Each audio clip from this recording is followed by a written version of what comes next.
Bhaktivedanta Swami Srila Prabhupada ki ISKCON Foundation Several Prabhupada Jagadguru Srila Prabhupada ki जय विष्णुपाद परमहंस प्रवचकाचार्य अष्टोत्तर शिष्य divine वैष्णव भक्ति सिद्धांत सत्याग्रह प्रभुपाद की अनंत कोटि वैष्णव वृंद की नामाचार्य श्री भगवत ठाकुर की प्रेम से कहो श्री कृष्ण चैतन्य प्रभु नित्यानंद श्री अद्वैत गदाधर शिवासादि गौर भक्त वृंद की श्री राधा कृष्ण गोपिका श्याम कुंड राधा कुंड गिरि गोवर्धन की गंगामाई यमुनामाई की वृंद देवी तुलसी महारानी की भक्ति देवी की मथुरा वृंदावन धाम की नवदीप मायापुर धाम की पुरुषोत्तम क्षेत्र जगन्नाथपुरी धाम की ग्रंथराज श्रीमद् भागवतम की हरे कृष्ण महामंत्र की हरिनाम संकीर्तन यज्ञ की श्री श्री राधानंद रमन भगवान की श्री श्री कृष्ण बलराम की श्री श्री गौर निताय की श्री जगन्नाथ बलदेव सुभद्रा महारानी की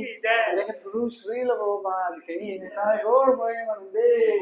All glories to the simple devotees, all glories to the simple devotees, all glories to the simple devotees, all glories to Shri Shri Guru and Gauranga, all glories to Srila Prabhupada ki.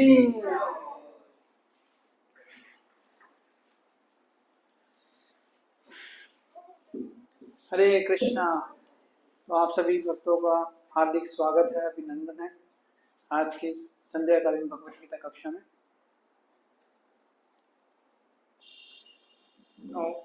Start करने से पहले, शुरू करने से पहले हम भगवान श्री कृष्ण से और उनके अन्य अन्य भक्तों से प्रार्थना करेंगे ताकि हम आज की चर्चा के ऊपर जो है अच्छे से चर्चा कर सकें और उसको कुछ समझ सकें और अपने जीवन में उतारने का प्रयास कर सकें।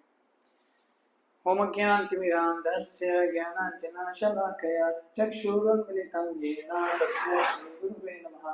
श्रीचैतन्यमनोभीष्टं स्थापितं येन भूतले स्वयं रूपा कदा मह्यं ददाति स्वपदान्तिकं वन्देऽहं श्रीगुरो श्रीयुतापदकमलं श्रीगुरून् वैष्णवांश्च श्रीरूपं सायुज्यातं शनिकरघुनाथान्वितं तं सजीवं साद्वैतं सावधूतं परिजनसहितं कृष्णचैतन्यदेवं श्री राधा कृष्ण पादान सैकलता श्री शाखान्वितांश्च।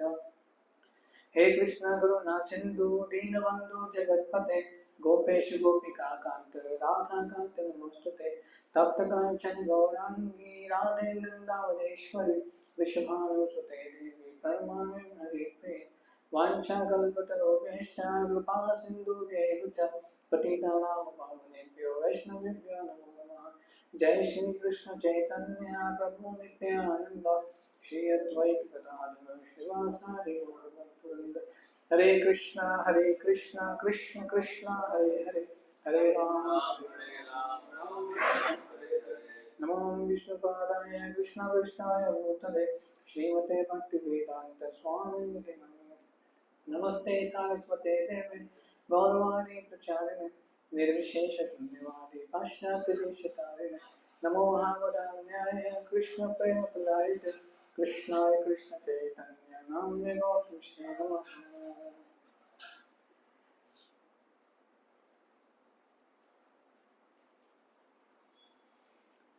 हरे कृष्णा। एक बार पुनः आप सभी का स्वागत है। तो पिछली क्लास में आप में से कौन कौन उपस्थित थे? ओके। तो आई थिंक प्रभु जी ने आप सभी को बताया होगा कि भगवत गीता फर्स्ट चैप्टर का आज उन्होंने स्टार्ट करना था नक्शल में, पूरा समराइज फॉर्म में। हाँ, ऐसा कुछ था। ठीक है, बहुत अच्छा। तो हम प्रयास करेंगे भगवत गीता प्रथम अध्याय को जो है समझने का, उसमें क्या क्या जो है बताया गया है, क्योंकि भगवत गीता के पहले अध्याय में भगवान कुछ भी नहीं बोलते हैं। आप लोगों को जान के आश्चर्य होगा, भगवान ने बोलना स्टार्ट किया था दूसरे अध्याय के कौन से श्लोक से? कौन बताएंगे कितना नंबर श्लोक से बोलना स्टार्ट किया था भगवान ने? पता है कि नहीं को? नहीं पता? होमवर्क है आपका, पता करके आइएगा। ठीक है, ओके। तो भगवत गीता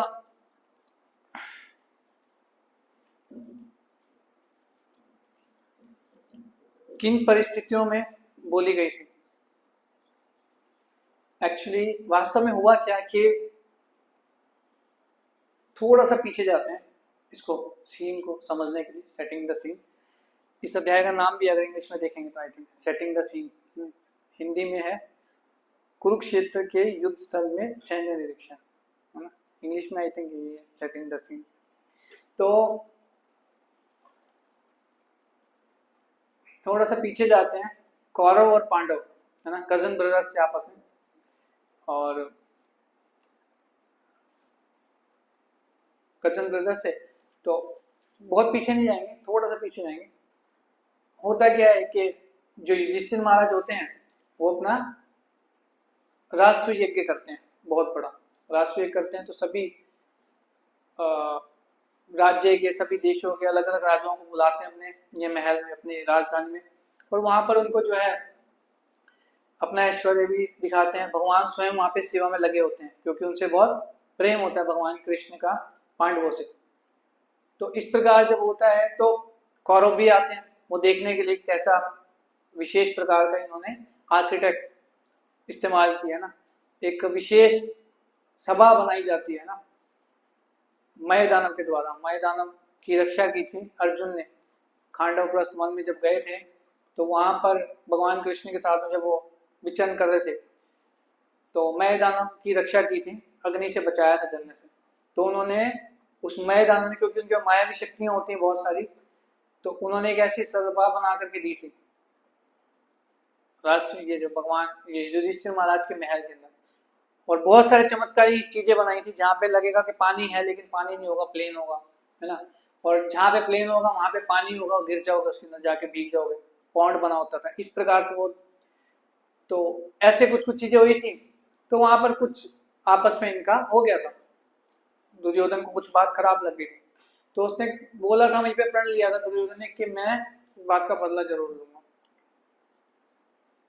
तो बाद में वही होता है, फिर क्या होता है कि शुक्नी मामा के कहने पर, क्योंकि वो बहुत ज्यादा डिप्लोमेट होते हैं, शुक्नी मामा के कहने पर पांडवों को अपने यहाँ इनवाइट करते हैं चौसर खेलने के लिए। मतलब चौसर मतलब कि it's not a gambling actually, ये जुआ नहीं है, लेकिन क्षत्रियों में राजाओं में आपस में चलता था, घर में फैमिली में कोई भी बड़ा फेस्टिवल होता था तो जैसे चेस खेलते हैं, लूडो खेलते हैं, वैसे उस समय वो खेलते थे। तो इस प्रकार से था, तो खेल खेल में वो भी बैठ गए। अब बैठ के खेलने के लिए, तो क्योंकि शकुनी मामा के पास में एक विशेष प्रकार के पासे थे जादुई, जिसमें वो जो नंबर चाहेंगे वही नंबर आ जाएगा, ऐसा था। तो वो खेलने के लिए बैठ गए, तो धीरे धीरे उन्होंने बेट लगाना शुरू किया, दाव पे लगाना शुरू किया। कुछ मोहरे लगाई सोने की, फिर और लगाई, फिर और लगाई, फिर और लगाई। कभी वो उनको भी जिताते थे, कभी कभी जीत भी जाते थे, कभी कभी हार। एंड मजे की बात ये थी, जो युधिष्ठिर महाराज थे, क्योंकि वो मेन अग्रणी, वो सबसे सीनियर थे, बड़े भाई थे पांडवों में, तो वो बेट लगाते थे। और उनको उतना अच्छा खेलना नहीं आता था, वो इतने अच्छे से एक्सपर्ट नहीं थे खेलने में चौसर, यानी कि वो जो खेल खेल रहे थे। तो इस प्रकार से वो हुआ, तो वो धीरे धीरे हारना शुरू किया, और हार भी देते वो। और वहां से जो कौरवगण थे, कौरवों के साथ में कौन कौन थे, दुशासन थे, दुर्योधन थे, और बाकी इनके 100 भाई जो भी थे, कर्ण थे, शकुनी मामा थे, जितने भी मतलब कि आसुरी प्रवृत्ति के लोग एक तरफ इकट्ठे हुए रखे थे। तो ऐसे करके हुआ, तो वो धीरे धीरे उकसा भी रहे थे, अरे तुम तो इतने महान राजा हो, तुम ये हो वो हो, बेट लगाओ। तो धीरे धीरे करते करते करते करते क्या हुआ, उन्होंने अपना सब कुछ दांव पे लगा दिया, सब कुछ हारने लगे, अपना राज्य हार गए, अपने अस्त्र शस्त्र हार गए, सब कुछ हार गए। वो उकसाते रहते थे, ऐसे करते करते अपने भाई भी हार गए, वो सबके सब जो है उनके मतलब कि दास सर्वेंट बन गए, अपनी धर्मपत्नी को भी हार गए, द्रौपदी, धीरे धीरे सब हार गए। अब हार गए तो दुर्योधन ने कहा, या कर्ण ने कहा था, पता नहीं मेरे को एग्जैक्टली याद नहीं, कि जाओ उस दासी को लेकर के सभा में उपस्थित करो, हमारा आदेश है। दासी मतलब कौन, द्रौपदी। द्रौपदी अपने महल में थी, उन्होंने ठीक से वस्त्र भी नहीं पहने हुए थे, तो उनको बालों से पकड़ के घसीट करके सभा में लाया जाता है और निर्वस्त्र करने का प्रयास किया जाता है दुशासन के द्वारा। अब पांडवगण वहां पर बैठे हुए हैं लेकिन कुछ कर नहीं सकते, क्योंकि दासत्व उन्होंने स्वीकार कर लिया। और भी अन्य अन्य बहुत योद्धा महान थे उस सभा के अंदर, बात करें तो भीष्म पितामह, द्रोणाचार्य, कृपाचार्य, है ना, धृतराष्ट्र। लेकिन फिर फाइनली जानते हैं कि वो द्रौपदी जी सबको भगवान से अपनी रक्षा के लिए पुकारती हैं और भगवान उपस्थित होते हैं और साड़ी बढ़ाते हैं और वहां पे खेल खत्म होता है। बाद में फिर संधि के लिए बहुत कुछ किया जाता है कि उनका राज्य लौटा दो, है ना। बाद में बहुत सारे मतलब कि कॉम्प्रोमाइज के लिए भेजे जाते हैं, लोगों को भेजा जाता है, इवन भगवान कृष्ण भी स्वयं जाते हैं। लेकिन वो दुर्योधन क्योंकि बचपन से ही ईर्ष्यालु थे, पांडवों से मार देना चाहते थे उनको। बचपन में भी बहुत बार उन्होंने भीम से जहर देकर के उनको नदी में फिकवा दिया, लाक्षागृह में जलाने का प्रयास किया, कितने उन्होंने टेक्निक अपनाए थे मारने के, लेकिन हर कदम पे भगवान रक्षा कर रहे थे। इस प्रकार से होता है। फिर धीरे धीरे करते करते क्या होता है, वो ये कहते हैं कि मैं जो है चाहता हूं कि ये 12 वर्षों के लिए वनवास करें, वनवास में जाए, वन में जाए, और उस पर 1 वर्ष के लिए अज्ञातवास करें। अज्ञातवास का मतलब ये होता है हम लोग ढूंढेंगे इनको चारों तरफ, अगर ये मिल गए तो फिर से दोबारा से 12 वर्षों का आपको वनवास करना पड़ेगा। तो ठीक है, एग्री कर जाते हैं, कहते हैं ये करके आ जाएंगे तो हम इनका राज्य लौटा देंगे। ठीक है, उन्होंने 12 वर्ष का वनवास भी काट लिया और 1 वर्ष का अज्ञातवास भी कर लिया पूरा। अज्ञातवास कर लिया तो वापिस आए कि भैया राज्य लौटा दो।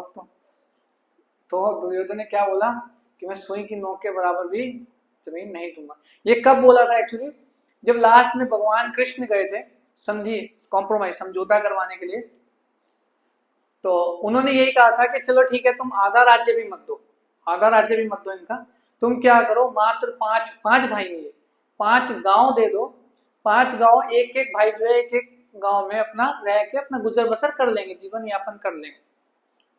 तब दुर्योधन बोलते हैं कि मैं सुई की नोक के बराबर भी जमीन नहीं देने वाला, युद्ध करना पड़ेगा अगर आपको राज्य चाहिए। तो इतना अन्याय हुआ बेसिकली उनके साथ में बचपन से। और उससे पहले हम देखते हैं कुंती महारानी के साथ में कितना अन्याय हुआ है ना, कम ही उम्र में उनके जो पति थे वो पांडु, उनकी मृत्यु हो जाती है किसी कारण से, तो उन्होंने भी कष्ट उठाया कितना ना। महाभारत के युद्ध में सब खत्म हो गया, 5 पांडवों को और कुछ एक योद्धा को छोड़ के सब मारे गए। उसके बाद में भी फिर जो उनकी पांडवों के आखिरी अंश थे उनको भी मारने का प्रयास किया गया अश्वत्थामा के द्वारा, वो भगवान ने रक्षा करी थी, जो परीक्षित महाराज थे उत्तरा माता के गर्भ में। तो वहां पर अब क्या होता है, अब थोड़ा सा पीछे आते हैं वापिस, महाभारत का युद्ध होने वाला है, शुरू होने वाला है। ठीक है, तो ये पहला अध्याय शुरू होता है। अब क्या होता है, अर्जुन बोलते हैं, भगवान अंदर से प्रेरणा देते हैं, इंस्पायर करते हैं अर्जुन को कि वो अपनी क्यूरियोसिटी, जिज्ञासा प्रकट करते हैं। अर्जुन भगवान से कहते हैं कि मेरे रथ को आप दोनों सेनाओं के मध्य में ले जाकर के खड़ा कीजिए, ताकि मैं देखना चाहता हूं कि मुझे किन किन से फाइट करना है, या मेरे से फाइट करने के लिए कौन कौन योद्धा आए हुए हैं वास्तव में। सेने और उभयोर मध्य स्थापितम रथम यच्युता, भगवान को बोलते हैं सेना के मध्य में ले जाकर के रथ को स्थापित कीजिए।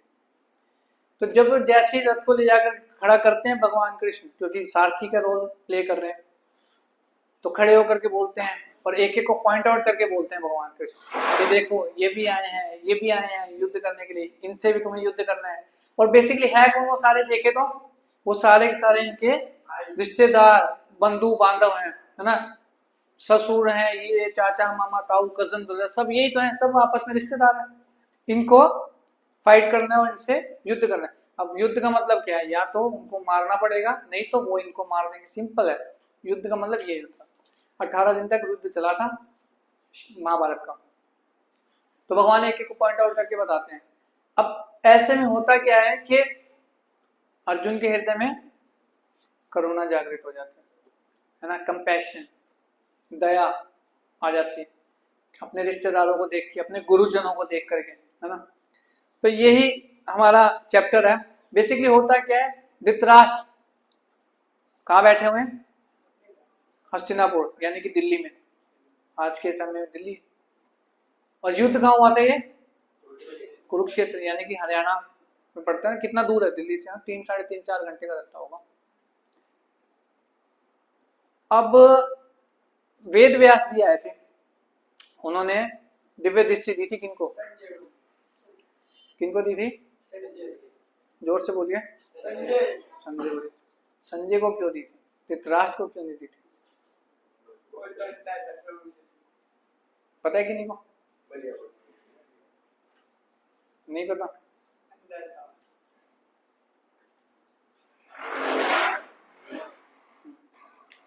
तो होमवर्क दे रहे हैं अभी आपको, होमवर्क करके आना है, पता करके आना है कि क्यों संजय को दी थी, धृतराष्ट्र को क्यों नहीं दी थी।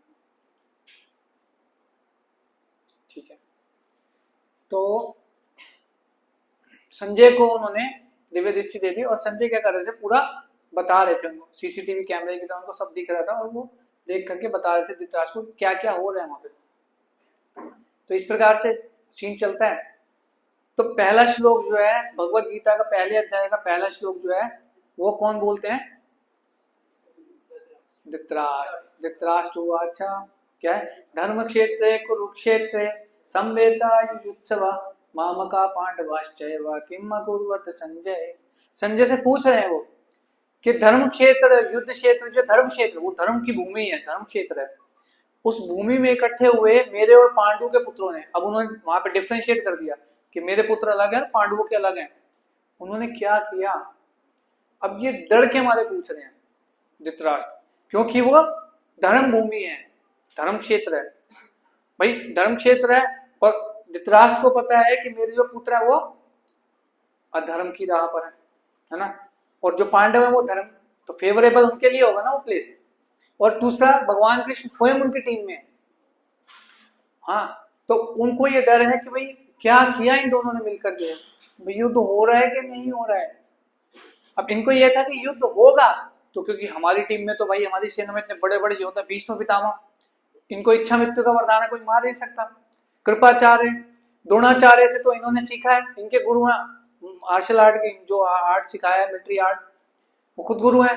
तो कह रहे कहाँ जीत जाएंगे, तो कह रहे कहीं उन्होंने माइंड चेंज ना कर दिया, मेरे पुत्र ने, दुर्योधन ने माइंड ना चेंज, मन ना बदल लिया कि छोड़ो यार युद्ध नहीं करते हैं। क्योंकि धृतराष्ट्र से चाहते थे युद्ध हो और पांडव जो हमारे रास्ते में लोड़ा बन रहे हैं वो समाप्त हो जाए। तो इसलिए वही ऐसा प्रश्न पूछते हैं कि क्या किया उन्होंने वहां पे, किम अकुर्वत संजय, ये संजय मेरे को बताओ। तो पहला श्लोक ही बोलते हैं ना, तो फिर आगे चलते चलते इस प्रकार से वो बोलते हैं। अब आगे बताते हैं संजय, है ना, बहुत अच्छा चैप्टर है, हम नेक्स्ट में जाएंगे 1 घंटे में, तो पूरा चैप्टर भी कवर हो जाए तो बहुत बड़ी बात हो जाएगी ना, काफी चीजें डिटेल्स में है इसमें। तो इसमें फिर आगे ये संजय बोलते हैं अगले श्लोक में कि हे राजन, पांडु पुत्रों द्वारा सेना की व्यू रचना देखकर राजा दुर्योधन अपने गुरु के पास गए और उनसे ऐसे बोले। अब क्या होता है कि पांडवों की सेना में, है ना, इसमें मतलब कि बहुत पॉलिटिक्स भी थी और बहुत डिप्लोमेट तरीके से, ये दुर्योधन बहुत पॉलिटिकल आदमी, दुर्योधन ऐसे उकसाते थे जा करके। अब हुआ क्या कि ये बोल रहे हैं जा करके अपने सेनापति को, किनको? दुर्योधन जाते हैं अपने गुरु के पास, किनके पास? गुरु कौन है इनके, किन्होंने सिखाया था इनको मिलिट्री आर्ट? द्रोणाचार्य। तो द्रोणाचार्य के पास जाकर के बोलते हैं उनको, आगे बताएंगे वो क्या बोलते हैं कि देखो ये जो पांडवों की व्यू रचना है, व्यू रचना होती है अलग अलग प्रकार की ना, अलग अलग, वो हर रोज अलग अलग व्यू रचना रहते हैं। जिसको एक तो वो थी ना जिसको भेद करा था उन्होंने, अर्जुन के पुत्र थे, क्या नाम था उनका? अभिमन्यु। अभिमन्यु ने, जब वो अर्जुन द्रौपदी जी को बता रहे थे, है ना, तो प्रवेश करते करते तक तो वो जागती रही, तो वो सीख गया, गर्भ में रह गए। उसके बाद उनकी आंख लग गई, तो वापिस आना भी उनको पता था, लेकिन वो थी दिक्कत, है ना, जा सकते थे वो, वापिस नहीं आना आता था, ये था, क्योंकि आग लग गई थी उनकी। व्यू रचना रचते ना अलग अलग, चक्र व्यू रखते थे वो, हाँ, फाइट में। तो वही देख करके वही बोल रहे हैं कि देखो एक्चुअली होता क्या है, धृष्टद्युम्न जो है इनको मारने के लिए जन्म हुआ, प्रकट हुए थे, उनका जन्म हुआ था किनको मारने के लिए? द्रोणाचार्य को मारने के लिए हुआ था, है ना। तो वो यही जाके बता रहे हैं कि देखो तुम ही से सीख करके जो है ये इन्होंने व्यू रचना बनाई है। और किसने बनाई है, विशेष रूप से पॉइंट आउट करके बोल रहे हैं कि जो तुम्हारा दुश्मन है, जिसको जो तुम्हारे को मारने के लिए प्रकट हो, उसके द्वारा बनाई गई, ताकि उकसाने के लिए, है ना, ये उकसाएंगे नहीं तो फाइट कैसे करेंगे और मारेंगे कैसे फिर। तो इस प्रकार से जो है धीरे धीरे जा करके बोलते हैं, सबके बारे में बताते हैं कि भीम अर्जुन ये इस प्रकार से जो है कौन कौन से योद्धा आए हुए हैं उनकी टीम में, देखो वो भी तुमसे फाइट करने के लिए आए हैं, अपनी इच्छा को सब चीजों को साइड पे रख के। बड़े बड़े महान सारे जितने भी महारथी होते हैं, अतिरथी, महारथी, एक रथी, अलग अलग कैटेगरीज है इनकी, तो इनको जो है वो पॉइंट आउट करके बताते हैं। फिर आगे चल के क्या होता है कि जब इस प्रकार से आगे जाके बोलते रहते हैं और अपनी सेना के बारे में बताते हैं कि उनकी तो ये है, ऐसे ऐसे ये योद्धा हैं, ये उनके पास अस्त्र शस्त्र हैं, ऐसे पूरा बताते हैं। फिर अपना भी बताते हैं कि मोरल डाउन ना हो जाए, हमारे पास भी है, हम उनसे बेटर हैं, एक्चुअली हम उनसे बेहतर हैं, ये बताते हैं कि हमारे में भीष्म पितामह है, द्रोणाचार्य है, कृपाचार्य है और नाना प्रकार के योद्धा है जिनके पास ऐसे ऐसे महान अस्त्र शस्त्र हैं, तो घबराने की कोई बात नहीं है। इस प्रकार से आगे चलते हैं। फिर जब धीरे धीरे करके आते हैं 15 नंबर श्लोक पे, है ना, तो अब यहाँ पर एंट्री होती है 14 नंबर श्लोक में भगवान कृष्ण की। भगवान कृष्ण का वर्णन आता है यहाँ पे कि श्वेत घोड़ों द्वारा खींचा गया रथ, है ना, व्हाइट घोड़े थे उस रथ के, है ना, वो रथ भी बहुत स्पेशल था, ऊपर से किसी देवता ने उनको गिफ्ट किया था, स्पेशल भेजा था, आई थिंक इंद्र देवता ने दिया था मेरे ख्याल से, क्योंकि इंद्र के पुत्र माने जाते हैं ना अर्जुन। आसीन भगवान कृष्ण तथा अर्जुन अपने अपने दिव्य, इन्होंने अब शंख बजाए। शंख मतलब कि क्या होता है, एक सिंबल होता है कि युद्ध स्टार्ट होने वाला है, युद्ध की घोषणा हो गई। तो अब ये विशेष 2-3 श्लोक है ना, ये बहुत विशेष है। पहले अध्याय का 15 नंबर श्लोक, 16 नंबर श्लोक, 16, 15 और 16, इसके अंदर भगवान श्री कृष्ण के और पांडवों के शंखों के नाम का वर्णन है ना। तो हम ध्यान से सुनेंगे, बहुत इजी है, आप सुनेंगे याद भी कर सकते हैं। पांचजन्यम ऋषिकेशो देवदत्तम धनंजय पौंड्रम दत्म महाशंकम भीमकर्मा विकोदरा। पांचजन्य ऋषिकेश, ऋषिकेश भगवान कृष्ण का एक नाम है। ऋषिक मतलब इंद्रियों को बोलते हैं, सेंसेस, और ईश मतलब कंट्रोलर, वन हु कंट्रोल्स, तो ईश कंट्रोलर ना, इंद्रियों के जो स्वामी हैं वो ऋषिकेश, दैट इज भगवान कृष्ण। ऋषिकेश पांचजन्य भगवान कृष्ण के शंख का नाम, पांचजन्य ऋषिकेशो देवदत्तम धनंजय, और अर्जुन, धनंजय अर्जुन का एक नाम है ना, भगवान गीता में कई जगह पे बोलते हैं धनंजय। धनंजय मतलब जो धन को जीतने वाले हैं, one who possesses wealth, so much wealth, वो धनंजय। देवदत्तम धनंजय, देवदत्त शंख का नाम है और धनंजय के शंख का नाम है। पौंड्रम ददमो महाशंकम, पौंड्रम शंख का नाम है, महाशंख बहुत महान है, किनका है, विकोदरा, विकोदर मतलब वृक मतलब उदर, वृक मतलब बहुत विशाल, जिसमें हमेशा जठराग्नि जलती रहती है, यानी कि भीम, उनके पेट में, इसमें हमाशय में हमेशा जठराग्नि जलती रहती है, उनको भूख लगती रहती है। ऐसा बताया जाता है जब वन में वास करते थे तो जो कुछ भी वो इकट्ठा करके लाते थे तो उसके 2 हिस्से होते थे, है ना, 2 हिस्से होते थे, आधा हिस्सा अकेला भीम खाते थे, आधा हिस्सा बाकी के 4 भाई खाते थे, और इतना खाते, इतना डाइट था उनका। और भी बहुत लीलाएं आती हैं, इस समय की कमी है थोड़ी हमारे पास। तो ये 3 शंखों के नाम 15वें श्लोक नंबर में बताए गए, है ना। भगवान श्री कृष्ण का है, क्या नाम है भगवान श्री कृष्ण शंख का, जोर से बोलिए, पांचजन्य, और उसके बाद अर्जुन के देवदत्त अर्जुन के शंख का नाम, और भीम के शंख का नाम क्या है, पौंड्रम, है ना। कितना आसान हो गया, देखिए, पांचजन्यम ऋषिकेशो देवदत्तम धनंजय पौंड्रम दद्मो मतलब बजाया, महाशंकम भीमकर्मा विकोदर, कितना आसान है। आगे बाकी के जो बच्चे हुए हैं, कौन कौन बच गए, 3 पांडव और बच गए, युधिष्ठिर महाराज, नकुल और सहदेव। अनंत विजय राजा, अनंत विजय शंख का नाम है, राजा।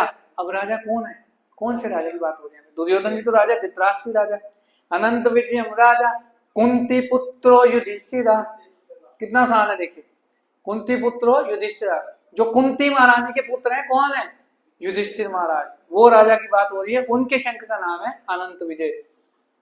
अनंत विजय राजा कुंती पुत्रो युधिष्ठिरा नकुल सहदेवश्च सुघोषम मणि पुष्पको, नकुल के शंख का नाम है सुघोष और मणि पुष्पक नाम है सहदेव के शंख का नाम। 2 श्लोकों में 5 पांडव और इंक्लूडिंग भगवान कृष्ण के शंख का नाम कवर हो गया।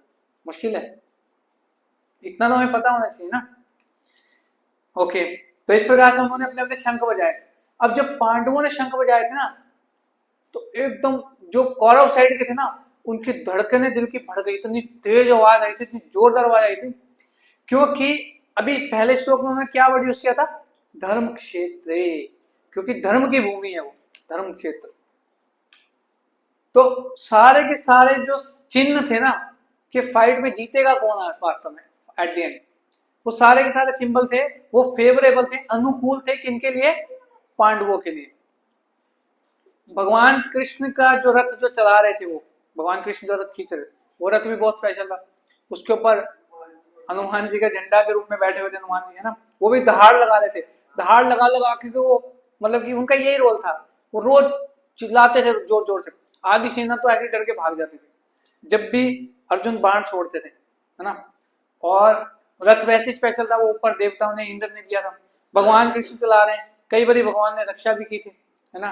कितनी प्रतिज्ञा ले लेते थे अर्जुन, फंसा देते थे भगवान को हमेशा प्रतिज्ञा ले लेकर के, है ना।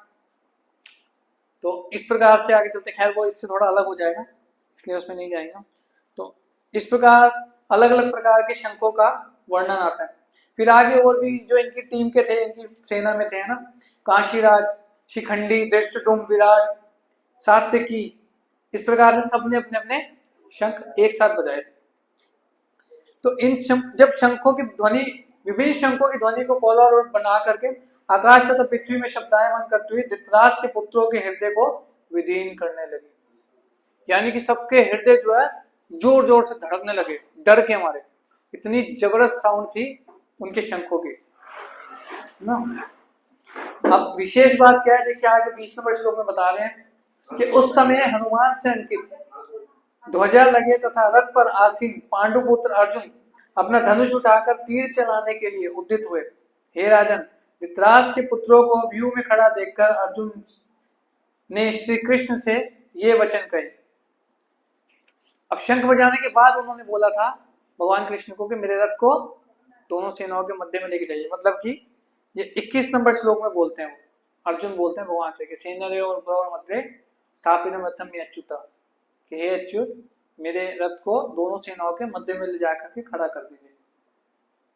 जब इस प्रकार से ले जाकर खड़ा करते हैं और देखते हैं, फिर अर्जुन बताना संजय बताना शुरू करते हैं धृतराष्ट्र को कि उन्होंने रथ को ले जाकर के दोनों सेनाओं के बीच में खड़ा कर दिया, है ना। और उन्होंने दोनों तरफ देखा कि देखो कौन कौन आपसे फाइट करने के लिए इस युद्ध क्षेत्र में एकत्रित हुआ है। सारे ही राजा थे और सारे आपस में रिश्तेदार थे। अब रिश्तेदारों को मारना पड़ रहा है, अपने भाइयों को जिनके साथ पले बड़े हुए बचपन से लेके अभी तक, जिनसे आर्ट चलानी सीखी है, ये तीर चलाना सीखा है, मंत्र अस्त्र शस्त्र प्रकट करना सीखा है, भीष्म पितामह जिनकी गोद में खेले हैं, सोचिए उनको मारना पड़ रहा है, कितना टफ होगा। लेकिन अर्जुन जो है एक बहुत महान योद्धा थे, वो कोई भी फाइट आज तक हारे नहीं थे, वो भी नहीं हारे थे। और दूसरी तरफ भीष्म पितामह, वो भी कभी कोई युद्ध में हारे नहीं थे कभी भी, और वैसे भी उनको इच्छा मृत्यु का वरदान था, गंगा पुत्र है ना। तो इस प्रकार से दोनों आमने सामने खड़े थे।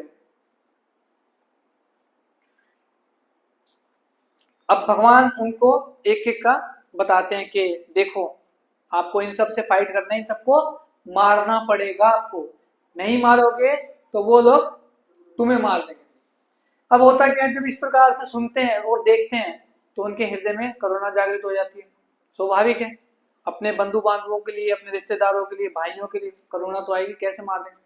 तो अर्जुन क्या बोलते हैं कि मेरा सारा शरीर कांप रहा है, रोंगटे खड़े हो रहे हैं, मेरा गांडीव धनुष हाथ से सरक रहा है और मेरी त्वचा जल रही है।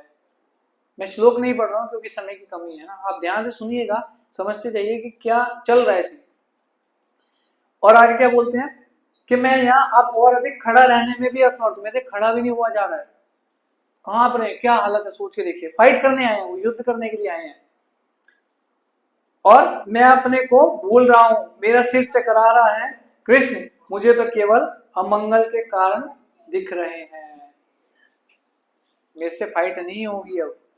इस प्रकार से बोलने लगते हैं, है ना, कि युद्ध में अपने रिश्तेदारों को, भाइयों को मारने की बजाय अच्छा क्या है कि वो हमें मार दें, है ना, या तो वो हमें मार दें, या तो फिर इससे अच्छा है कि मैं जंगल में चला जाऊं और भीख मांग करके अपना जीवन बिता लूं। तो इस प्रकार से बोलने लगते हैं, वो बहुत बोलते हैं, कितना बातें बोलते हैं, और भगवान केवल मौन होकर के सुन रहे हैं और मुस्कुरा रहे हैं। भगवान कह रहे हैं अभी बोलने दो इनको। फिर आगे बोलते हैं कि हे गोविंद, हमें राज्य सुख अथवा जीवन से क्या लाभ, है ना, कि जिन रिश्तेदारों के साथ में हमें अपना भोगना है, राज्य का सुख भोगना है, अपने ही नहीं होंगे, वही लोग नहीं होंगे, तो हम फिर उस राज्य का क्या करेंगे, उस धन का, उस ऐश्वर्य का हमारे किस काम का वो, है ना। इस प्रकार से बोल रहे हैं जितने भी हमारे रिश्तेदार हैं, तो मैं सबको मारना, जो सबसे हमारे पास समक्ष पड़े हैं, मैं इनको मारना चाहता हूँ, भले ही वो मुझे क्यों ना मार डाले, मैं इन सबों से लड़ने को तैयार नहीं हूं, भले ही बदले में मुझे तीनों लोग क्यों ना मिलते हों। इस पृथ्वी की तो बात ही छोड़ दो, भला धृतराष्ट्र के पुत्रों को मारकर हम कौन सी प्रसन्नता में रहेंगे। ऐसे ऐसे तर्क दे रहे हैं भगवान को, है ना, और भगवान सुन रहे हैं। क्या करने आए थे वो घर से? युद्ध करने के लिए आए थे, है ना, और बिल्कुल एकदम वो थे। अब ये गांडीव का बोला नहीं उन्होंने, पिछला श्लोक हमने पढ़ा था भी कि मेरे हाथ से गांडीव सरक रहा है, छूट रहा है। तो इसके ऊपर एक बहुत अच्छी मेरे को पास टाइम याद आ रही है, महाभारत में ही आती है वो लीला, मैं सुनाता हूँ आपको। तो अर्जुन ने ना ऐसा वाव लिया हुआ था, वाव मतलब कि संकल्प कह लीजिए या प्रतिज्ञा कह लीजिए, दूसरी भाषा में संकल्प लिया हुआ था कि यदि कोई भी कभी भी मेरे को ये गांडीव, गांडीव मतलब उनके धनुष का नाम है, गांडीव विशेष प्रकार का धनुष है, गांडीव को अगर कोई बोलेगा ना कि छोड़ दो इसको, त्याग दो, तो कहते हैं मैं उसका वध कर दूंगा। और क्षत्रिय का वचन है ना, वो सुना ना, रघुकुल रीत सदा चली आई, प्राण जाए पर वचन न जाए। तो ये रघुकुल मतलब कि ये क्षत्रियों का वचन होता था, उन्होंने बोल दिया ना तो वो करेंगे, वो उसको पीछे नहीं हटेंगे, क्षत्रिय स्पिरिट होता था। तो अब होता क्या है कि उन्होंने वचन ले रखा, अगर कोई भी बोलेगा ना तो मैं उसकी गर्दन उड़ा दूंगा। किसने? अर्जुन ने ये संकल्प ले रखा था। अब फाइट चल रही होती है, युद्ध स्टार्ट हो गया, आगे की बता रहा हूँ थोड़ी सी। युद्ध स्टार्ट हो गया है और युद्ध करते करते करते करते क्या होता है, अर्जुन के सामने ना युधिष्ठिर, और अर्जुन के सामने कह रहा हूँ, कर्ण के सामने युधिष्ठिर महाराज आ जाते हैं। युधिष्ठिर सबसे बड़े भाई हैं, है ना, युधिष्ठिर महाराज आ जाते हैं, तो वो फाइट करने के लिए रुक जाते हैं। कौन? कर्ण। एक्चुअली होता क्या है, युद्ध शुरू होने से पहले या एक दो दिन के बाद में, एक युद्ध शुरू होने से पहले की बात है, कुंती महारानी भी जाती हैं स्वयं, किसके पास? कर्ण के पास। उनको ये सारा सच बताती है कि ये पांडव तुम्हारे ही भाई हैं, ये सच बता देती है उनको। कर्ण जो है कुंती महारानी की पुत्र है, आप लोगों को पता ही होगा। तो किसी कारणवश जो उनको त्यागना पड़ता है, क्योंकि विवाह से पहले उनको दुर्वासा मुनि ने एक वरदान दिया था, कि बहुत सेवा की थी कि जिस भी देवता से चाहो तो तुम जो है संतान उत्पत्ति कर सकती हो और तुम्हारे को कोई नुकसान भी नहीं होगा। तो वो टेस्ट करने के लिए बुलाती हैं किनको? सूर्य देव को। तो सूर्य देवता आते हैं, तो वो कहते हैं मैं आ गया हूं तो मैं खाली तो जाऊंगा नहीं, तो जिस उद्देश्य से आया वो पूरा होगा ही होगा। तो वो टच करके के बाद संतान उत्पत्ति हो जाती है उनकी। तो इस प्रकार से होता है, लेकिन उनको त्यागना पड़ता है। भाई अविवाहिता है ना, युवती है, विवाह नहीं हुआ ना भी उनका, बिना विवाह के सनातन धर्म में तो बहुत गलत माना जाता है। तो उनको फिर क्या करते हैं, वो पानी में बहा देते हैं ऐसे करके। तो किसी और को मिलते हैं, फिर वो कारपेंटर को, बढ़ई को, वो फिर पाल पोस के बड़ा करते हैं, है ना। लेकिन वो जब कुंती महारानी उनके पास जाती है रिक्वेस्ट करने के लिए कि तुम ये युद्ध मत करो, तुम ये युद्ध नहीं करोगे तो मना कर दोगे, तो दुर्योधन वैसे ही मना कर देगा, ये युद्ध होगा ही नहीं। लेकिन वो मानते नहीं है, वो कहते हैं नहीं, दुर्योधन ने मेरी रिस्पेक्ट करी है, मेरा सम्मान करा है, तो मैं युद्ध ये जरूर करूंगा उसकी तरफ से। वो मानते नहीं है। तो हाँ, लेकिन इन्होंने बोला था, कर्ण फिर भी कहते हैं कि मैं फिर भी तुम्हारे को वचन देता हूं कि मैं आपके हमेशा 5 पुत्र जीवित रहेंगे, 5 रहेंगे। बोलते मैं एक को तो मारूंगा, युद्ध होगा, युद्ध में एक को मैं मारूंगा, दैट इज अर्जुन। अर्जुन को मैं युद्ध में मार दूंगा, और अर्जुन को मार दूंगा तो बच्चे 4 पांडव प्लस 1 कर्ण, तो 5 आपके पुत्र हमेशा जीवित रहेंगे, और किसी को मैं नहीं मारूंगा। ठीक है, तो इस प्रकार जब होता है बोलते हैं तो वो कुंती महारानी वहां से फिर चली जाती है। तो अब क्या होता है, अब फाइट करते करते करते करते युधिष्ठिर महाराज कर्ण के सामने आ जाते हैं। अब सामने आए थे तो ललकारते हैं और फाइट होती है। तो कर्ण मना कर देते हैं कि मुझे तुमसे फाइट नहीं करनी, आप जाओ यहाँ से, मैं आपसे युद्ध नहीं करूंगा। तो वो थोड़ा सा उकसाते हैं कि तुम डर गए, तुम इतने बड़े क्षत्रिय हो, ऐसे करके हो, क्योंकि उनको पता है कि ये मेरे से नहीं जीत सकते। कर्ण बहुत शक्तिशाली योद्धा है, कर्ण के पास भी बहुत शक्तियां थी, है ना, लेकिन एक श्राप भी लगा हुआ था उनको, वो श्राप के कारण उनकी मृत्यु होती है आगे चल के। श्राप भी दिया था उनको परशुराम ने, परशुराम जी ने श्राप दिया। तो होता क्या है कि वो फाइट किए बिना उनका इंसल्ट कर देते हैं, मतलब कि धनुष बाण तोड़ देते हैं उनका।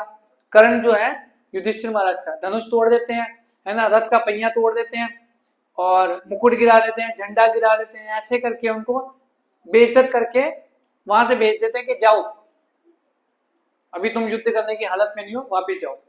तो यूं भेज देते हैं वापिस।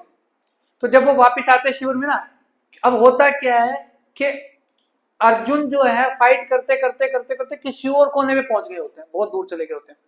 तो वहां पे उनको खबर मिलती है कि युधिष्ठिर महाराज का ऐसे ऐसे कर्ण ने अपमान किया है, उनको इंसल्ट किया गया। भाग के आते हैं और शिविर में जाते हैं, किनके पास, अपने भाई के पास मिलने जाते हैं, युधिष्ठिर महाराज के पास में। आप लोग सुन रहे हैं ना, क्लास में है कि नहीं है।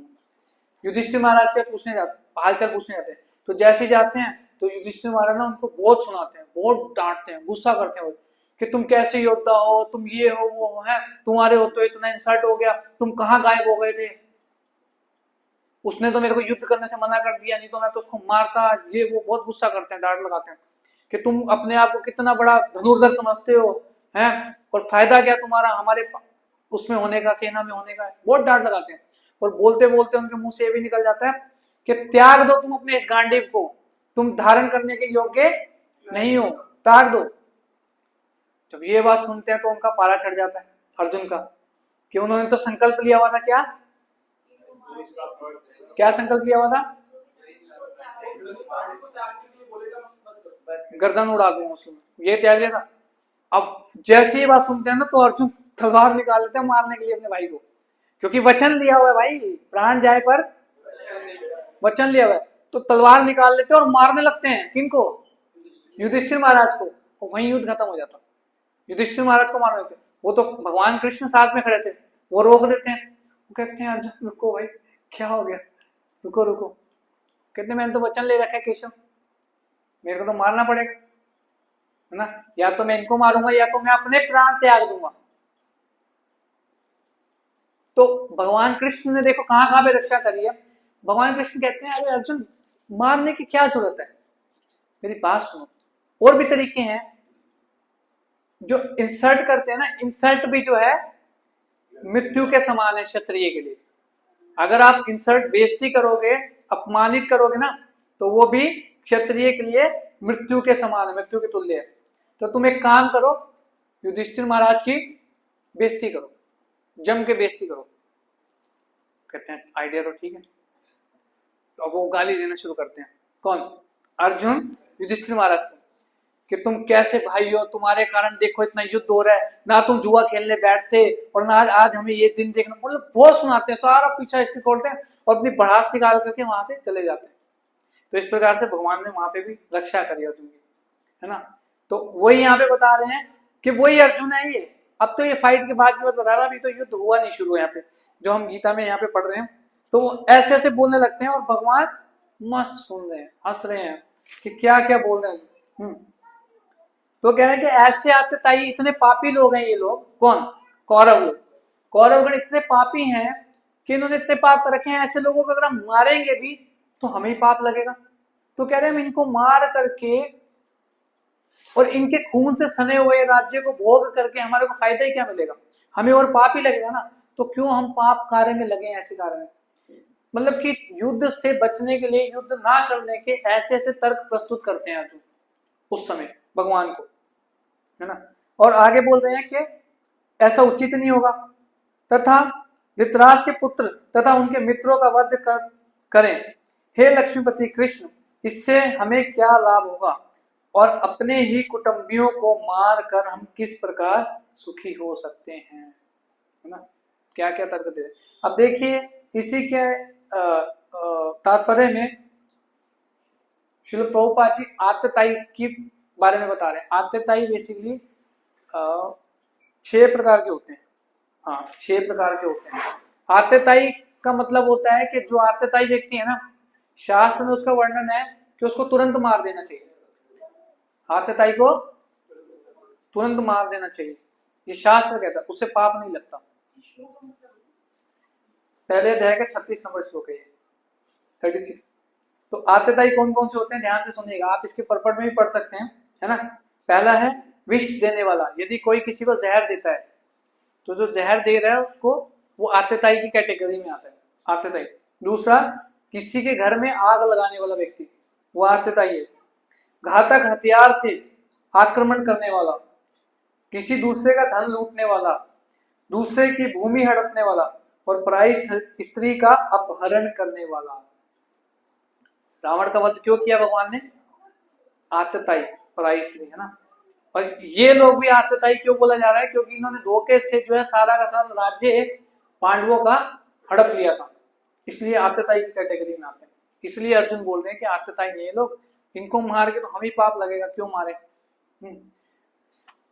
तो हाँ, हो जाएगा, नाइस।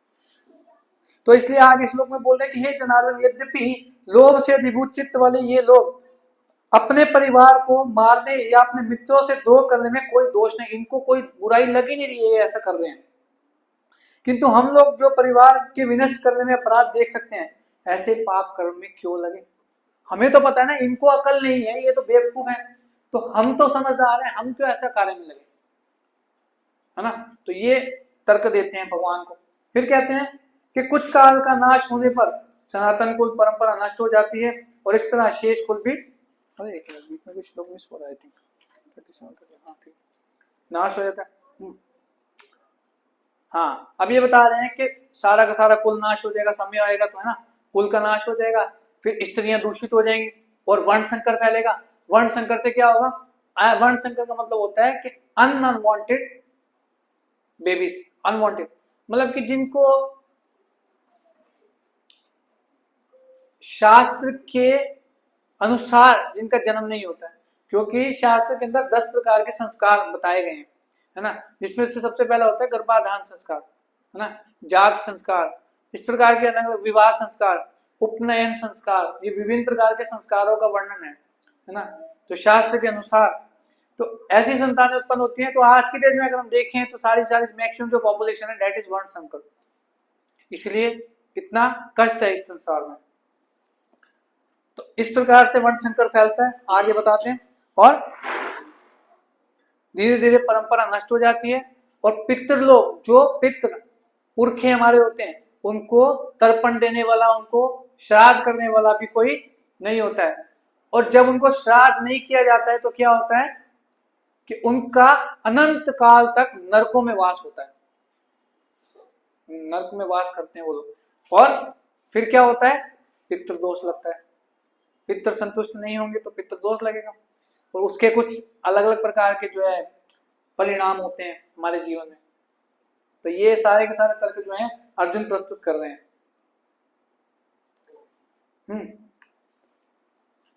और लास्ट में फिर जो है संजय कंक्लूड करते हुए बोलते हैं कि युद्ध भूमि में इस प्रकार कहकर अर्जुन ने अपना धनुष तथा बाण एक तरफ रख दिया और शोक संतप्त चित्त से रथ के आसन पर बैठ गए, साइड पे जाकर के बैठ गए, अपना धनुष बाण साइड पे रख दिया, ये कह दिया भगवान से कि मैं युद्ध मैं नहीं करूंगा। और क्या करने आए थे घर से, एकदम स्पिरिट के साथ आए थे युद्ध करने के लिए, ना, बिल्कुल के मार देंगे या तो मर जाएंगे, और यहाँ पे आकर एकदम ठंडे हो गए। फिर यहाँ से अब ये आज तो 46 नंबर श्लोक हमने कवर किए, 46 नंबर श्लोक थे इसमें टोटल फर्स्ट चैप्टर में, तो ये पूरे कंप्लीट हो गए हैं। अब नेक्स्ट चैप्टर जो है हम या जब भी प्रभु जी आएंगे नेक्स्ट क्लास में वो इसको कवर करेंगे, है ना। तो हम क्या करते हैं अभी के लिए, अगर अभी आप लोगों में से किसी का कोई क्वेश्चन है तो आप क्वेश्चन आंसर सेशन रख लेते हैं थोड़ा सा 10 मिनट के लिए। जो अभी तक हमने डिस्कस किया है उसके ऊपर आपकी कुछ भी प्रश्न है तो आप वो पूछ सकते हैं, यू आर मोस्ट वेलकम। तो हम प्रयास करेंगे उनको आंसर करने का। तो किन्हीं का भी कहीं से भी कोई क्वेश्चन हो तो आप क्वेश्चन पूछ लीजिए, क्योंकि सेकंड चैप्टर तो नेक्स्ट सेशन में करेंगे स्टार्ट ना।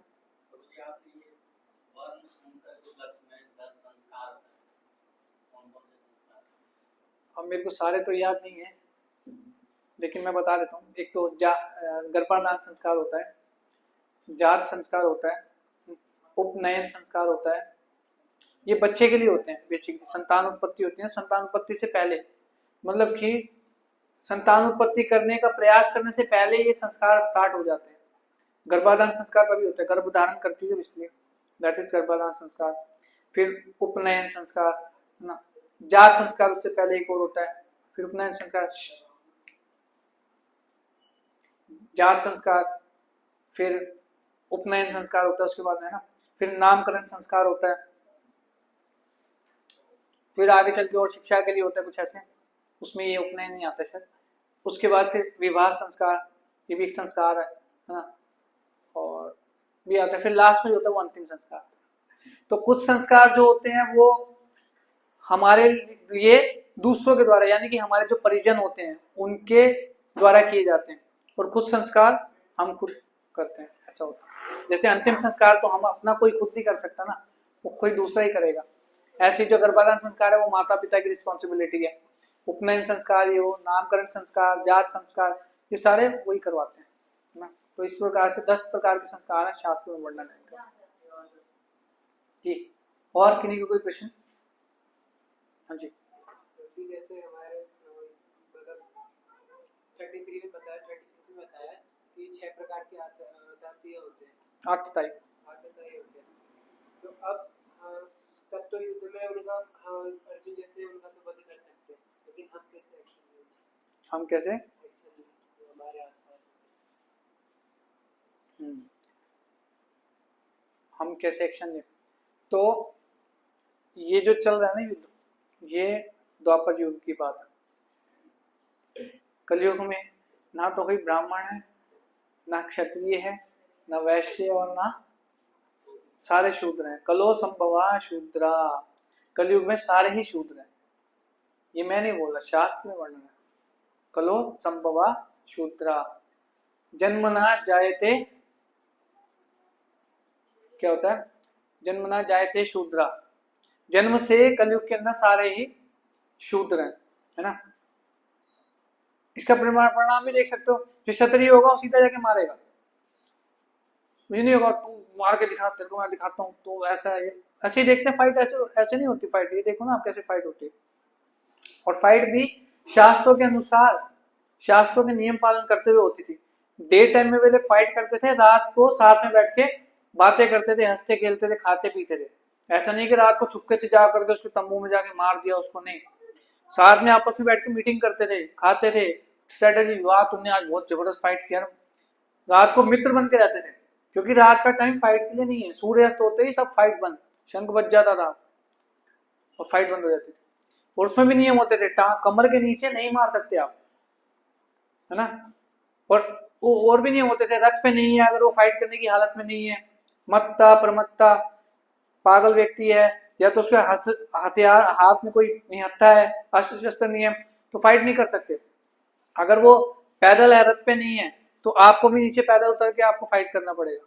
तो ये नॉर्म्स होते हैं फाइट करने के, युद्ध के नियम होते हैं। ऐसे नहीं अपनी मर्जी से बंदूक चला के मार दिया उसको, ले, ये फाइट नहीं होती है। ये क्षत्रिय स्पिरिट, ये फाइट ऐसे फाइट होती है।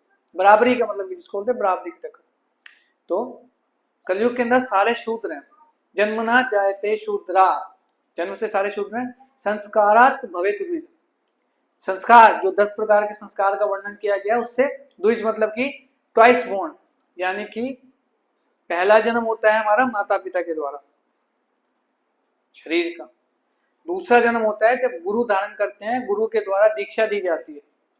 दीक्षा काले शिष्य करे आत्मसमर्पण, तो उनको समर्पण किया जाता है, तो वो हमारा आध्यात्मिक जन्म होता है दोबारा से। तो इसलिए द्विज बोलते हैं। द्विज मतलब दूसरा जन्म हो गया उस व्यक्ति का, है ना। संस्कारात भवे द्विज। फिर जब द्विज बन जाता है, जो उपनयन संस्कार जिसको बोला जाता है, द्विज बन जाता है, उसके बाद गुरु की कृपा प्राप्त होती है, तो वो शास्त्रों को पढ़ने और समझने और अपने जीवन में उतारने के योग्य बनता है। उसकी योग्यता प्रदान करते हैं गुरु। तब क्या बनता है, संस्कारात भवेत द्विज, वेद पाठात भवेत विप्र। तब वो जो बनता है क्वालिफाइड विप्र बोलते हैं उसको, है ना।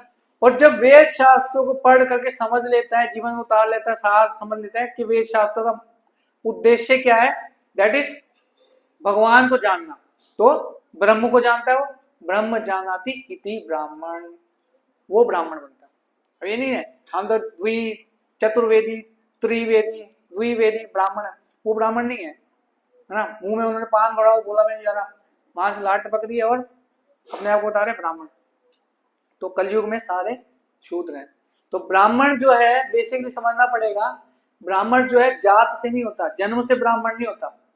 भगवान बोलते हैं इसमें कि गुण कर्म विभागशः, इसी के चौथे अध्याय में आई थिंक श्लोक आता है, भगवान बोल रहे हैं, है ना।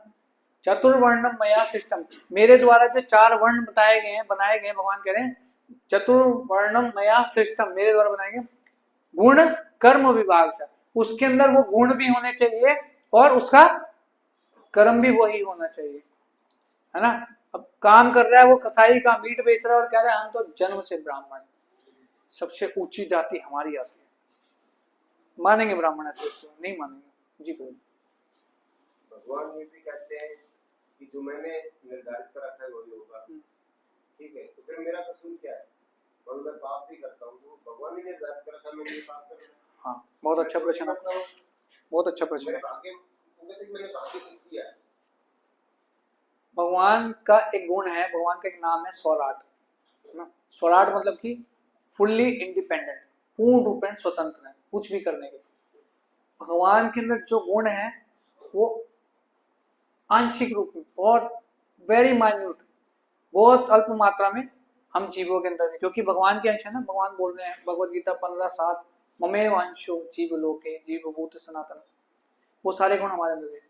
तो भगवान ने यानी कि हर एक जीव को अपनी इच्छा के अनुसार कार्य करने की शक्ति प्रदान की हुई है। अपनी इच्छा से वो भगवान उसमें हस्तक्षेप नहीं करते, इंटरफेयर नहीं करते कि आप कुछ भी कर सकते हो। आपको किसी को मर्डर भी करना है, you go and kill him, आप मार दीजिए, लेकिन उसके बाद आपने जो कर्म किया ना उसका आपको फल वो भगवान के नियम के अनुसार मिलेगा आपको। कर्म तो भगवान ने लिखे ना मेरे? नहीं, कर्म नहीं लिखे। एक्चुअली क्या है, अब देखिए समझ, मैं समझा रहा हूँ, लेट मी स्पीक फर्स्ट।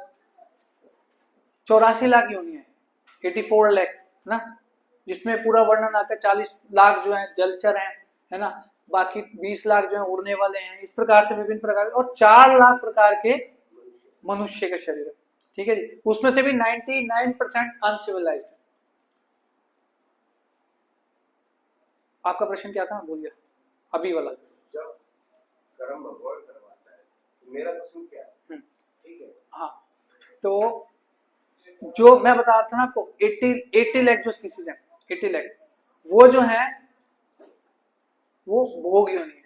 भोग योनि की, अगर मान लीजिए शेर किसी को मार के खा जाता ना, उसको पाप नहीं लगेगा, लेकिन इंसान यदि शेर को अपने बचाव के लिए भी मारता है ना, पाप लगे। क्यों? क्योंकि जो इंसान का जो शरीर है ये योनि है ना, ये कर्म योनि है और वो भोग योनि है। वो भोग रहे हैं, हम भी भोग रहे हैं, लेकिन साथ साथ हमारे को ये प्रिविलेज मिला हुआ है कि हम जो नए कर्म करेंगे उसका हमारे को रिएक्शन लगेगा, उनको नहीं लगेगा। They are already suffering, but क्योंकि भगवान ने हमारे को इंटेलिजेंस दिया है, we are better, humans are better than all other species, है ना। इवन अगर आप देवताओं की बात भी करें ना, तो उनको भी पाप नहीं लगता, वो भी भोग योनि में है ना। भगवान गीता में बोल रहे हैं आप ब्रह्म भुवना लोका पुनरावृत्तिनो अर्जुन मामुपेत्य तो कौन्तेय पुनर्जन्म विद्यते। चक्कर लग रहे हैं हमारे ब्रह्म लोक से लेकर के नीचे पाताल लोक तक। हम कभी अच्छे कर्म करते हैं, स्वर्ग लोक में चले जाते हैं, ऊपर सिद्ध लोक, जन लोक, महार लोक, तप लोक, सिद्ध लोक, फिर ब्रह्मलोक, ऐसे ग्रेजुअली अपग्रेडेशन होता रहता है। और फिर अपने कर्म के अनुसार, तो क्या हमें वहां भी कर्म करने पड़ते हैं? कर्म मतलब जो आपका है, जो एज है वो तो काटनी है ना आपको, वहां पे मौज है। तो फिर वहां से वापस कैसे आए? हाँ, रिचार्ज खत्म हो गया आपका, आपने रिचार्ज किया था 100 रुपए का मोबाइल में, फोन पे बात करी, मोबाइल टॉक टाइम खत्म हो गया, अब रिचार्ज करने के लिए वापस नीचे आना पड़ेगा। पतंती अथा, ऊपर से जब उनकी जो उम्र होती है वो 10,000 साल होती है, देवी देवताओं की जो एज है 10,000 साल। अब 10,000 साल उनके हिसाब से है, अगर उसको हमारे हिसाब से कैलकुलेट करेंगे तो वो बन जाता है 36,000 ईयर्स। कैसे फर्क समझाता हूँ, हर एक लोक का अलग टाइम डिफरेंस होता है। मान लीजिए इसके ऊपर पितृलोक है, पितृलोक है, उनके 12 घंटे पितृलोक के हमारे 3 महीने के बराबर है। देवी देवताओं का स्वर्ग लोक की अगर बात करें तो उनके 12 घंटे हमारे 6 महीने के बराबर है। इसलिए आप देखेंगे थोड़ा सा, अगर आप ध्यान से समझेंगे इस चीज को, तो 6 महीने के बाद में आता है ना, ये पितृ पक्ष आता है, कृष्ण पक्ष आता है, शुक्ल पक्ष आता है, ऐसे नहीं, वो नहीं, शुक्ल पक्ष तो हर महीने आता है, वो जो 6 महीने के बाद में बोल रहा हूँ, हाँ वो तो हर महीने आता है, वो ठीक कह रहे हैं, वो ठीक ना। तो मतलब ये टाइम डिफरेंस इस प्रकार से वर्णन है श्रीमद् भागवत में। हाँ जी, भगवान कह रहे कि मैंने निर्धारित करा, प्रक्रिया भी निर्धारित करा, भगवान ने कर्म निर्धारित नहीं किया। नहीं, तो उन्होंने तो बनाया कि ये लड़का डॉक्टर बनेगा, इंजीनियर बनेगा, उन्होंने नहीं बनाया, यही पे बता रहा, हम जो पिछले कर्म करके आए हैं ना, पिछले जन्मों के अपने, उसके अनुसार हमारा ये प्रारब्ध अप्रारब्ध फलम पापम कूटम बीजम, इसका पूरा साइकिल होता है, ये समझना पड़ेगा। भगवान गीता में बोल भी रहे, कर्मणा गहनो गति, कर्म की गति बहुत गहन है, बहुत गहन है, डीप, नोबडी कैन अंडरस्टैंड, बहुत मुश्किल है, भगवान ने नहीं बनाया। भगवान ने अर्जुन को उकसाया ना, किस लिए? जो अर्जुन कह रहा है कि मेरा परिवार है, तो मैं कबीला है, मैं रिश्तेदार, मैं युद्ध नहीं करूं, तो भगवान ने युद्ध के लिए तैयार किया, उसका कर्तव्य है ना। देखो गलती किसकी थी, अकेले कौरव नहीं थी, पांडव की थी। क्या गलती थी? तो मैं आपको चलो मेरे साथ दारू पी लो, जुआ खेल लो, तो आपसदारी में था वो, आपस एक्चुअली वो आपसदारी में था ना, वो पारिवारिक था, उन्होंने तो दुश्मनी निकालने के लिए किया, ये बेचारे भोले वाले फल अपनी स्त्री दांव पे लगा दी, गलती नहीं की, वो थी, ठीक है थी, लेकिन वो उनका दंड इसलिए नहीं मिला क्योंकि अब खेल खेल में बात हुई थी उनसे कि आप जाकर के लौटा लो, संधि कर लो वापस में, उन्होंने संधि नहीं कर, आप चीज हार गए, मैं वापस कर दूं, पारिवारिक है ना, ये पारिवारिक है। हाँ जी, अगर आप ये आप भौतिक दृष्टि के पॉइंट ऑफ व्यू से देख रहे हैं, अगर आप शास्त्र की दृष्टि से देखेंगे तो कसूर नहीं था, नहीं था ना, क्योंकि क्षत्रिय को अनुमति होती है कुछ भी आने की, कुछ भी दाव पे लगाने, ये क्षत्रिय स्पिरिट होता है, ये क्षत्रिय स्पिरिट होता है, ये तो मैं बता रहा हूँ। अब ये बात हम कलयुग के पॉइंट ऑफ व्यू से अगर आप देखेंगे तो गलत है, वो द्वापर था।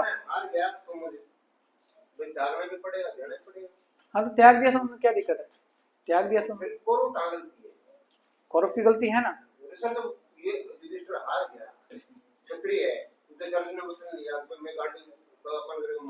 आपसे निवेदन है, सुनिए आपसे निवेदन है, आप एक बार महाभारत पढ़िए, ऑथेंटिक जो प्रमाणिक महाभारत है, अगर आप उसको ध्यान से पढ़ेंगे समझेंगे ना तो आपको चीजें क्लियर हो। हाँ जी, तो मुझे पता है मैं बेईमानी कर रहा हूँ, गलत भी कर रहा हूँ, तो क्या उसका दंड मुझे भुगतना है? बिल्कुल, आपको इच्छा है। अब देखिए सुनिए, अब इसमें दोगलापन कहाँ पे आया, तो देखिए हमारी फितरत कैसी दोगलेपन की, कि अच्छा कर्म जो करके अच्छा फल मिल रहा है, तो उसमें भगवान को नहीं बोलते हैं कि अच्छा क्यों मिल रहा है मेरे को, नहीं अच्छा किया, लेकिन वो कहते हैं कि मैंने किया, अब गलत हो रहा है मेरे साथ में तो भगवान ने किया, यहाँ पे डुप्लीकेट बिहेवियर आ जाता है एक्चुअली ना, ये चीज है। तो कर्म जैसा हम करेंगे, हमारे पास कर्म की स्वतंत्रता है, फल की स्वतंत्रता भगवान के पास है। कर्मण्येवाधिकारस्ते मां फलेषु कदाचन मां कर्म फलेतुः ते संगो सत्व कर्मणि। भगवान ही कहते हैं कि मैं पहले से फिक्स कर देता हूं, और इसलिए करना है, इसलिए करना है। नहीं, अब देखिए आपकी इच्छा है, आप मैं एक और आसान से, चुप करो, बहुत आसान सा एग्जांपल देता हूँ। देखिए मान लीजिए एक व्यक्ति है, बहुत शराब पीता है, बहुत शराब पी रहा है ना, तो कोई भी व्यक्ति ना, बच्चा भी देख करके बता देगा जिसको थोड़ी सी समझ है कि इनका लीवर आने वाले समय में लीवर साइरोसिस होगा इनको, निश्चित रूप से, ठीक है, कोई भी बता देगा। अब वो कर्म ऐसा कर रहे हैं, तो कर्म कर रहे हैं, अगर वो शराब नहीं पिएंगे तो लीवर खराब नहीं होगा। अब कोई कह सकता है, मान लीजिए, अब इसमें भी मजेदार वाली बात क्या है मैं आपको बताता हूँ, देखो आपका पॉइंट मैं समझ रहा हूँ। अब कोई कह सकता है कि उसके तो भाग्य में लिखा था कि भगवान की इच्छा थी कि इसका लीवर खराब हो, ठीक है, अगर वो शराब नहीं भी पिएगा तो भी उसका लीवर खराब होगा, यही पॉइंट है आपका, ठीक है। अब भगवान की अगर कोई सेवा में या भक्ति में लगता है ना किसी प्रकार से, तो भगवान कैसे इंटरफेयर करते हैं? भगवान उसके जीवन में इंटरफेयर करते हैं जो भगवान को अधिकार देता है। मान लीजिए आपके परिवार के जनों ने, फैमिली मेंबर्स ने आपको अधिकार दिया है कि हाँ आप उनसे पूछ सकते हो, भाई इतनी रात को कहाँ जा रहे हो, क्या खा रहे हो, कैसे कर रहे हो, मतलब आप प्रश्न पूछने के अधिकार है। सड़क पे कोई व्यक्ति चल रहा है, उससे तो आपको कोई मतलब नहीं, आप पूछ भी नहीं सकते, वो कहेगा भाई तेरे को क्या, तू कौन होता है पूछने वाला, सही बात है नहीं? तो भगवान की भक्ति कर रहे हैं मतलब कि हमने भगवान को अधिकार दिया कि yes you please interfere into my life, क्योंकि भगवान बोल रहे 16वें अध्याय में सर्व धर्मान परित्यज्य माम एकम शरणं व्रज, मेरी शरण में। अब भगवान कैसे इंटरफेयर करते हैं, ध्यान से समझिएगा। मान लीजिए मैं सड़क से जा रहा हूं और मेरा एक्सीडेंट होना लिखा हुआ है, उस समय पर्टिकुलर समय पे मेरा एक्सीडेंट होना है वहां पे, और उस एक्सीडेंट में मेरी टांग कटनी है मेरे पूर्व कर्मों के अनुसार, पिछले जो मैं जन्म में कर्म करके आया हूं उसमें मेरी टांग कटनी लिखी हुई है और कटेगी। कटेगी कब? जब मैं नॉर्मल हूं, भगवान की भक्ति सेवा कुछ नहीं कर रहा। लेकिन अगर हम भगवान को समर्पित कर चुके हैं और भगवान का भजन कर रहे हैं, थोड़ा थोड़ा भी कर रहे हैं, चाहे कर रहे हैं ना, तो उस समय पे वहां पे जाऊंगा भी मैं, एक्सीडेंट भी होगा, लेकिन अब भगवान ने बोला कर्म तो काटना है ना, बैलेंस तो नील करना है कर्मों का, तो वहां पर केवल सुई चुभेगी, कुछ खरोच आ जाएगी, टांग नहीं कटेगी। इस तरीके से भगवान जो है इंटरफेयर करते हैं व्यक्ति के जीवन के अंदर।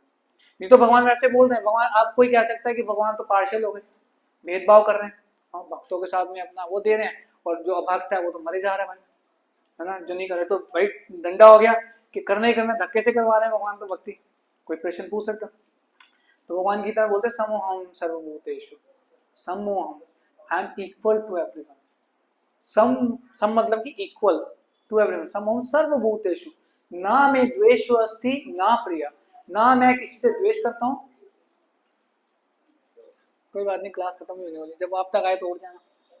ना मैं द्वेषो अस्ति ना प्रिय, ना मेरे किस द्वेष करता हूँ, ना मेरा कोई प्रिय है, लेकिन ये भजन्ति तु माम भक्त्या, मेरा भजन कर रहा है ना, मयि तेतेषु चाप्यहम्। एक माता पिता के दो बच्चे हैं, है ना, एक तो सेल्फ डिपेंडेंट, अपना मस्त खा पी रहा है, वो कहता है मेरे को तुम्हारे से कोई मतलब नहीं है और तुम ही मेरे से ज्यादा कोई मतलब मत रखो, एक तो वो। और एक बच्चा है जो आज्ञाकारी है, माता पिता की सारी बात मानता है, उनके ऊपर पूरा निर्भर है ना, तो माता पिता का स्वाभाविक रूप से स्नेह होता है, अट्रैक्शन होता है उन बच्चों के प्रति कि टोटली डिपेंडेंट ऑन मी, तो मुझे इनका टेक केयर करना पड़ेगा। वही चीज है भगवान के साथ।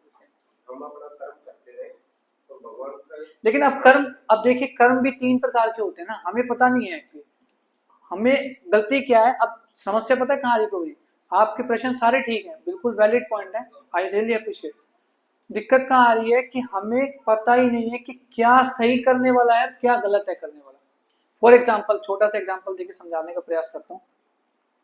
एक जना जाके कोई भरत, आप वाइपर लेके आओ, तो होता क्या है कि मान लीजिए आप दुबई गए, मैं तो नहीं गया कभी, आप में से कोई गए होंगे दुबई या कोई भी फॉरेन कंट्री, दुबई में गए है ना, हम भारत से यहाँ पे वहाँ पे घूमने गए, वहाँ का हमारे को इतना ज्यादा पता नहीं, तो घूमने गए कुछ हफ्ते के लिए, मान लीजिए हफ्ते के लिए घूमने गए, हमारी वही वाली आदत है, हमने खाया, कोई केला खाया, कुछ भी खाया, खा पी के चिपस फिर खिड़की खोल के बाहर फेंक दिया, कागज किया छिलका उसको बाहर फेंक दिया, तो वहाँ तो तुरंत पुलिस आ जाती है, गाड़ी पीछे लग गई, साइड पे लगवाई, आज ही चालान कटेगा आपका, आपने कचरा फैलाया रोड के ऊपर, या तो चालान कटवाओ या तो 2 दिन की जेल काट के आओ।